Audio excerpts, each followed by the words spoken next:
नमस्कार, मैं वीरेश ठाकुर हार्दिक अभिनंदन करता हूं एचपी शिक्षा चैनल पर। तो अभी रूबरू हुए आपके समक्ष हिमाचल प्रदेश के दिन की ताज़ा खबरों के साथ। तो आइए शुरू करते हैं बिना समय गवाए हुए नॉन स्टॉप ताज़ा खबरों के सिलसिले को। भारत श्रीलंका टी20 कन्या पूजन के बाद धर्मशाला में शुरू होगा मैच। अंतर्राष्ट्रीय क्रिकेट स्टेडियम धर्मशाला में चौकों छक्कों की बरसात से पहले मंत्र और श्लोक गूंजेंगे। यह पहला मौका है जब किसी अंतर्राष्ट्रीय मैच के दौरान मैदान में पूजा अर्चना के बाद कन्या पूजन होगा। कन्या पूजन 26 फरवरी को भारत श्रीलंका के बीच टी20 मैच से पहले होगा। एचपीसीए प्रबंधन ने मैच से पहले मैदान में बारिश के देवता इंद्रुनाग की विशेष पूजा और कन्या पूजन करने का फैसला लिया है। यूक्रेन में फंसे हिमाचल के 50 से ज्यादा छात्र, माता पिता ने बच्चों को वापस लाने की सरकार से लगाई गुहार। रूस और यूक्रेन के बीच युद्ध छिड़ने से हिमाचल से यूक्रेन शिक्षा ग्रहण करने गए कई विद्यार्थी वहां फंस गए हैं। हमीरपुर के 20, मंडी के 25 और चंबा और कुल्लू के 7 छात्र यूक्रेन में फंस गए हैं। इनके माता पिता ने भारत सरकार से सभी बच्चों को सुरक्षित वापस लाने की गुहार लगाई है। वहीं जिला शिमला के ठियोग की चिखड़ पंचायत की कशिश शर्मा भी यूक्रेन में फंस गई है। हालांकि परिजनों का उससे बराबर संपर्क बना हुआ है। कशिश के परिजनों ने भारत सरकार से इस मामले में तुरंत हस्तक्षेप कर यूक्रेन में फंसे भारतीय विद्यार्थियों को वापस लाने की मांग की है।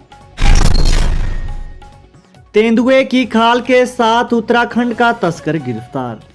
हिमाचल प्रदेश के जिला सिरमौर पुलिस की एसआईयू टीम ने सैंधार इलाके में बेचड़ का बाग के समीप एक व्यक्ति को तेंदुए की खाल के साथ गिरफ्तार किया है। आरोपी की पहचान संजय सिंह रावत निवासी संगलेधार डाकघर जाख तहसील और थाना श्रीनगर जिला पौड़ी गढ़वाल उत्तराखंड के रूप में हुई है। वह वन्य प्राणियों की खालों की तस्करी करता था। एसआईयू टीम ने बुधवार रात को डीएसपी संगड़ा शक्ति सिंह के नेतृत्व में गुप्त सूचना पर बेचड़ का बाग के नजदीक सड़क पर खड़े एक व्यक्ति के हाथ में पकड़े थैले की तलाशी ली। वहीं थैले में तेंदुए की एक खाल बरामद हुई है। बजट सत्र शराब मामले में सदन में सीएम जयराम ठाकुर और मुकेश अग्निहोत्री में तीखी नोकझोंक। हिमाचल प्रदेश विधानसभा में बजट सत्र के दूसरे दिन की कार्रवाई सुबह 11 बजे दो दिवंगत विधायकों कश्मीरी लाल जोशी और चमन लाल गाचली के शोकोद्धार प्रस्ताव पर चर्चा से शुरू की गई। करीब 11:43 तक सदन में शोकोद्धार प्रस्ताव पर दोनों ओर के विधायकों ने अपने अपने वक्तव्य प्रस्तुत किए। इसके बाद प्रश्नकाल शुरू हुआ। विपक्ष ने प्रश्नकाल शुरू होने पर सदन में शांति बनाई रखी। वहीं इसके बाद मंत्री विधायकों के सवालों के जवाब देते रहे। हालांकि करीब 11:58 पर जनजातीय क्षेत्रों से संबंधित सवाल और अन्य मसलों से संबंधित सवाल पर सदन गर्मा गया। विपक्ष ने सरकार को इस मामले में निशाने पर लिया कि राज्य सरकार गंभीर नहीं है। हालांकि मंत्री मारकंडा के जवाब देने के लिए उठने पर कुछ शांति हुई। भारत श्रीलंका टी20 दिल्ली चंडीगढ़ से महंगा हुआ धर्मशाला का हवाई सफर। अंतर्राष्ट्रीय क्रिकेट स्टेडियम धर्मशाला में 26 और 27 फरवरी को होने वाले टी20 मैचों के चलते चंडीगढ़, धर्मशाला और दिल्ली से धर्मशाला का हवाई किराया भी बढ़ गया है। आम दिनों के मुकाबले मैच के दौरान ये किराया 7 गुना तक बढ़ गया है। एचपीसीए स्टेडियम धर्मशाला में 26 और 27 फरवरी को भारत श्रीलंका टीम के बीच होने वाले टी20 मैचों के चलते चंडीगढ़ धर्मशाला का हवाई सफर 7 गुना तक महंगा हो गया है। विश्वविद्यालय एमएड का काउंसलिंग शेड्यूल जारी।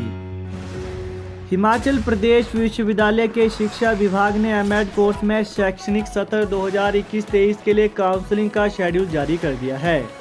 काउंसलिंग प्रक्रिया से विश्वविद्यालय के शिक्षा विभाग और निजी संस्थानों में एमएड की सीटें भरी जाएंगी।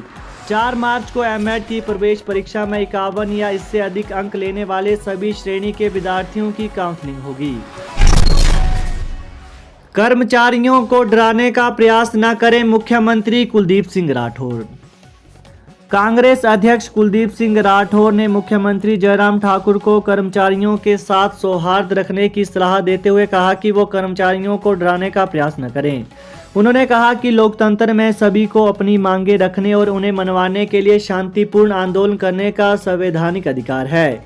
इसलिए उन्हें न तो वो डराने का ही प्रयास करे और न ही धमकाने का। राठौर ने मुख्यमंत्री के उस बयान पर जिसमें उन्होंने कर्मचारियों को अपनी मांगों को लेकर किसी भी आंदोलन के प्रति कड़ी चेतावनी दी है, पर अपनी प्रतिक्रिया देते हुए कहा कि मुख्यमंत्री कर्मचारियों की मांगों के प्रति संवेदनहीन है। वहीं राठौर ने कहा कि उनका यह बयान एक तानाशाही की ओर इंगित करता है। पुलिस कांस्टेबल के 1334 पदों के लिए 20 मार्च को लिखित परीक्षा करवाने की तैयारी। पुलिस कांस्टेबल के 1334 पदों के लिए अब लिखित परीक्षा 20 मार्च को हो सकती है। इस संबंध में आईजी एपीटी एवं हिमाचल प्रदेश पुलिस भर्ती बोर्ड के अध्यक्ष जेपी सिंह ने आईजी रेंज व जिलों के एसपी को पत्र लिखा है।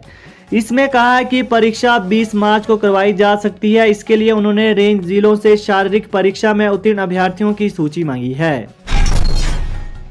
स्कूल शिक्षा बोर्ड अब 15 मार्च से होंगी 9वीं और 11वीं की टर्म 2 परीक्षाएं। हिमाचल प्रदेश स्कूल शिक्षा बोर्ड अब 9वीं और 11वीं कक्षाओं की टर्म 2 की परीक्षाएं 15 मार्च से शुरू करेगा। इन्हें मार्च के पहले और दूसरे सप्ताह में करवाने के लिए प्रस्तावित शेड्यूल बोर्ड ने जारी किया था। बोर्ड प्रबंधन ने शिक्षा क्षेत्र से संबंधित वर्गों से सुझाव मांगे थे। बोर्ड को मिले सुझावों के बाद अब परीक्षाओं के शेड्यूल में बदलाव किया गया है। बोर्ड की ओर से जारी अंतिम शेड्यूल के तहत अब 9वीं कक्षा की टर्म 2 की परीक्षाएं 15 से 29 मार्च तथा 11वीं कक्षा के विद्यार्थियों की परीक्षाएं 15 मार्च से 7 अप्रैल तक होंगी। यह परीक्षाएं दोपहर 12:45 से 4 बजे तक चलेंगी। पुरानी पेंशन बहाली को लेकर सुंदरनगर से अगले पड़ाव पर निकली एनपीएस कर्मचारी महासंघ की पदयात्रा। हिमाचल प्रदेश में पुरानी पेंशन बहाली को लेकर न्यू पेंशन स्कीम कर्मचारी पिछले लंबे समय से आंदोलन कर रहे हैं। मंडी से शिमला तक जारी पदयात्रा के दूसरे दिन सुंदरनगर से पदयात्रा अपने अगले पड़ाव के लिए निकल गई है। यह पदयात्रा करीब 25 किलोमीटर का सफर तय कर आज शाम सलापड़ पहुंचेगी और कल सुबह बिलासपुर के लिए रवाना होगी। बजट सत्र, आंगनबाड़ी कर्मियों ने किया विधानसभा का घेराव, सड़क पर जाम। हिमाचल प्रदेश विधानसभा के बजट सत्र के दूसरे दिन सीटू से जुड़ी आंगनबाड़ी वर्कर और हेल्पर यूनियन ने मांगों को लेकर आज विधानसभा का घेराव किया। इस दौरान सड़क पर लंबा जाम लग गया। 3 वाहन धरने के बीच में फंसे रहे। मौके पर भारी पुलिस बल तैनात किया गया है। यूनियन की अध्यक्ष नीलम जसवाल और महासचिव वीना शर्मा ने कहा कि आंगनबाड़ी कर्मी प्री प्राइमरी में 100% नियुक्ति में 45 वर्ष की शर्त खत्म करने, सुपरवाइजर नियुक्ति के लिए भारत के किसी भी मान्यता प्राप्त विश्वविद्यालय की डिग्री को मान्य करना, वरिष्ठता के आधार पर मैट्रिक और स्नातक पास की सुपरवाइजर में भर्ती करने, सेवानिवृत्त आयु 65 वर्ष करने की मांग और 30% बजट कटौती के खिलाफ सड़कों पर उतरी हैं। सरकार ने मानी चिकित्सकों की मांगे, वेतन की सीलिंग बढ़ाने पर सहमति, नियमित आधार पर होगी भर्ती। चिकित्सक संयुक्त संघर्ष समिति हिमाचल प्रदेश की वार्ता गुरुवार यानी आज मुख्यमंत्री जयराम ठाकुर के साथ स्वास्थ्य मंत्री राजीव सैजल, मुख्य सचिव, वित्त सचिव व स्वास्थ्य सचिव की मौजूदगी में हुई। करीब 2 घंटे चली बैठक के बाद मुख्यमंत्री जयराम ठाकुर ने अधिकारियों को चिकित्सकों की मांगों को पूरा करने के आदेश दिए। वहीं मुख्यमंत्री ने निर्देश दिए कि आने वाले समय में चिकित्सकों की भर्ती नियमित आधार पर की जाएगी। तो ये थी कुछ दिन की मुख्य समाचार। तो ताज़ा खबरों को पाने के लिए चैनल को जरूर सब्सक्राइब करें। Thanks for watching. जय हिंद, जय हिमाचल।